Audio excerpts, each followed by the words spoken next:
안녕하세요, 리스너님.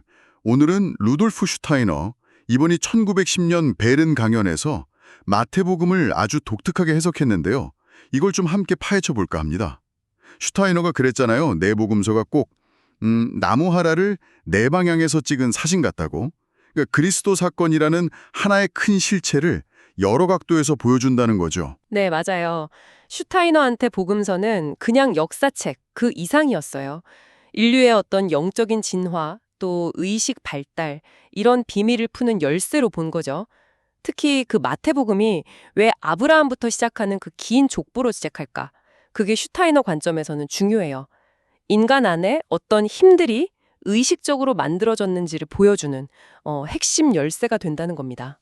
아, 그러니까 내 복음서가 서로 말이 안 맞는 게 아니라 그냥 다른 관점을 준다 이런 거군요. 자, 그럼 이걸 좀 더 풀어보죠.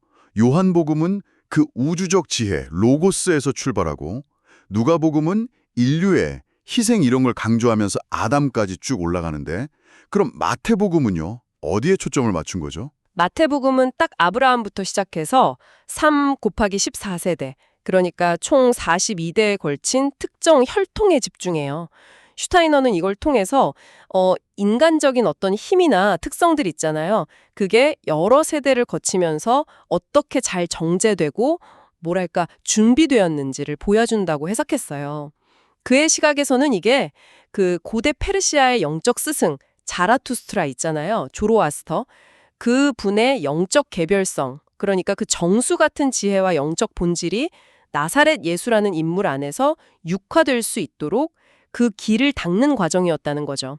단순한 환생이라기보다는 인류 영성 진화의 어떤 계획된 한 단계였다. 이렇게 본 거예요. 이야, 이 영적 준비 과정이라는 맥락에서 슈타이너가 복음서에 예수 말고 다른 인물을 언급한다고요?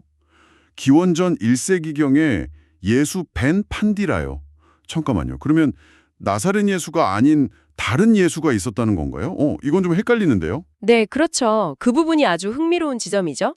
슈타이너는 이 예수벤 판디라를 에세네파 공동체랑 연결시키고 유대교 탈무드 문헌에도 나오는 이야기랑 관련 짓습니다.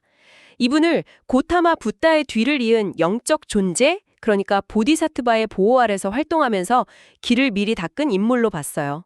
그리고 이분의 제자 중에 마타이라는 사람이 있었는데 이 사람이 나중에 마태복음에 기록될 예수 탄생을 위한 혈통 준비, 여기에 대한 가르침을 이었다고 보고요. 또 다른 제자 네제르는 에세네파의 한 분파인 네제르파, 그리고 나중에 나사렛, 그러니까 네제렛 공동체 이름의 기원이 됐다고 연결시켜요. 그래서 슈타이너는 마태복음 2장 23절에 나오는 나사렛 사람이 되리라, 이 구절 있잖아요. 이걸 그냥 지명으로만 본 게 아니라 이런 깊은 영적 흐름과 관련된 의미로 해석을 한 겁니다. 아, 그렇군요. 그럼 이 모든 준비 끝에 일어난 그 그리스도 사건이 인류 영성 발달에 어떤 결정적인 변화를 가져왔다고 슈타이너는 본 건가요? 그 이전의 신비주의 방식하고는 어떻게 달랐던 거죠? 네, 이게 아주 중요한 전환점인데요. 이전 시대의 영적 입문 과정에서는요, 깊은 영적 세계를 체험하려면 보통 개인의 일상적인 자아, 슈타이너가 이라고 부르는 거요. 이걸 어느 정도 약화시키거나 좀 잠재워야 했어요. 여기서 이치는 그냥 에고가 아니라 슈타이너가 말하는 깨어있는 개별적인 인간 의식의 핵심 같은 거예요.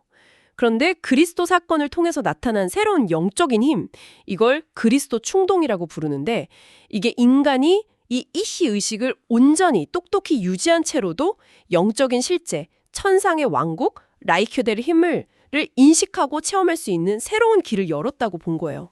아, 그래서 산상수훈에서 복이 있나니 뭐 이런 거나 나는 너희에게 이르노니 이런 표현이 자꾸 나오는 거군요. 어떤 외부 권위나 뭐 무의식 상태 이런 게 아니라 바로 이 깨어있는 나를 통해서 직접 영적인 진리를 파악한다. 이런 새로운 방식을 상징하는 거네요. 네, 정확합니다. 그 전에는 외부 가르침이나 신비 체험에 의존했다면 이제는 각성된 개인의 내면을 통해서 진리를 발견하고 영적 세계와 연결될 수 있다. 이런 가능성이 열렸다는 의미죠.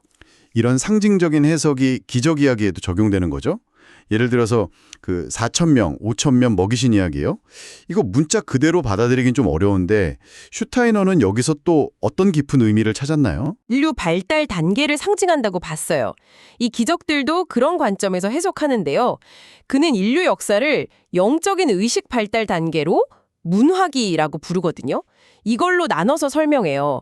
4,000명을 빵 7개로 먹인 이야기는 제4문화기, 그러니까 대략 고대 그리스 로마 시대에 해당하는 인류와 낮 시간의 의식 상태랑 관련된 7개의 우주적 힘, 고대 점성술의 칠행성 개념이랑도 연결되는데 태양 중심의 힘 같은 거죠. 이걸 통한 영적인 양식 공급을 상징한다고 봤습니다. 7개의 빵이 7개의 힘. 그럼 5,000명을 5개의 빵으로 먹이신 건 제5문화기. 그러니까 현대를 상징하는 건가요? 네, 그렇습니다. 그건 제5문화기, 그러니까 대략 15세기 이후 시작된 우리 시대를 말하는 거고요. 이 시대의 인류와 밤 시간의 의식, 그러니까 상상력이나 영감 같은 거랑 관련된 5개의 우주적 힘, 밤하늘 행정들이랑 연결해서요. 이걸 통한 영적 양식 공급을 나타낸다고 해석해요. 즉, 그리스도의 힘을 통해서 인류가 각 시대에 필요한 그리고 의식의 다른 상태, 그러니까 낮이냐 밤이냐, 외적이냐 내적이냐에 맞는 우주적인 지혜와 영적 양식을 받아들이는 과정을 보여준다, 이런 거죠. 자, 이거 다 종합해보면 슈타이너 해석을 따라가면 마태복음은 정말 단순한 종교 문서가 아니네요.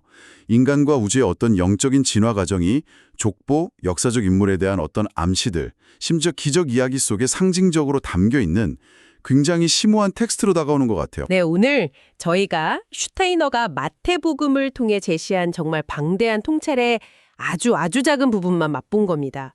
그의 관점은 우리가 너무 익숙하다고 생각했던 이야기에 전혀 새로운 차원의 깊이를 더해주죠. 리스너님께서도 혹시 이런 상징적이고 영적인 진화의 관점으로 성경이나 다른 고대 문헌들 아니면 그냥 익숙한 어떤 이야기라도요, 다시 한번 이렇게 들여다보시면 어떨까 싶어요. 혹시 어떤 예상치 못한 연결고리나 아하 하는 그런 순간을 발견하게 될지 스스로에게 질문을 던져보시는 거죠. 이 질문을 한번 곱씹어 보시길 바라면서 오늘 탐구는 여기서 마치겠습니다.